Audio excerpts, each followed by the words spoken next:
গত এক সপ্তাহের ব্যবধানে রাজশাহীতে বেড়েছে সব ধরনের সবজি, চাল ও মাছের দাম। ব্যবসায়ীরা সরবরাহ সংকটের অজুহাত দিলেও ক্রেতারা বলছেন প্রশাসনের নিষ্ক্রিয়তায় অসাধু চক্র ইচ্ছামতো দাম বাড়াচ্ছে।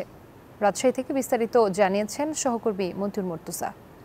গত এক সপ্তাহের ব্যবধানে রাজশাহীতে বেড়েছে সব ধরনের সবজির দাম, চালের দাম, মাছের দাম। আমরা সবজি বিক্রেতাদের সঙ্গে কথা বলেছি, তারা বলছেন যে বৃষ্টির কারণে জমিতে পানি জমে যাওয়ায় অনেক সবজি নষ্ট হচ্ছে এবং মৌসুমের শেষ সময়ে যে কারণে সবজির সরবরাহ কমেছে, উৎপাদন কমেছে, যে কারণে সবজির দাম বেড়েছে। কেজিতে 5 থেকে 15 টাকা পর্যন্ত কিন্তু সবজির দাম বেড়েছে। সবচেয়ে বেড়েছে কাঁচামরিচের দাম। কাঁচামরিচ 45 টাকা কেজিতে বিক্রি হচ্ছিল গত 3 দিন আগেও, সেটা এখন 90 টাকা কেজিতে বিক্রি হচ্ছে। এর পাশাপাশি দাম বেড়েছে মাছের, সব ধরনের মাছ মানভেদে 20 থেকে 40 টাকা কেজিতে বেশি দামে বিক্রি হচ্ছে।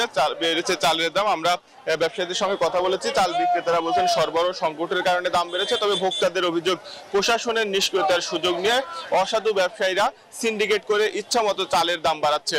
এই ছিল রাজশাহী থেকে সর্বশেষ। বান্ডেল থাকলে প্রতি সেনমানিতে টাকা বাঁচবে। বিকাশ সেনমানি বান্ডেল কিনে জিতুন প্রতি লেনদেনে।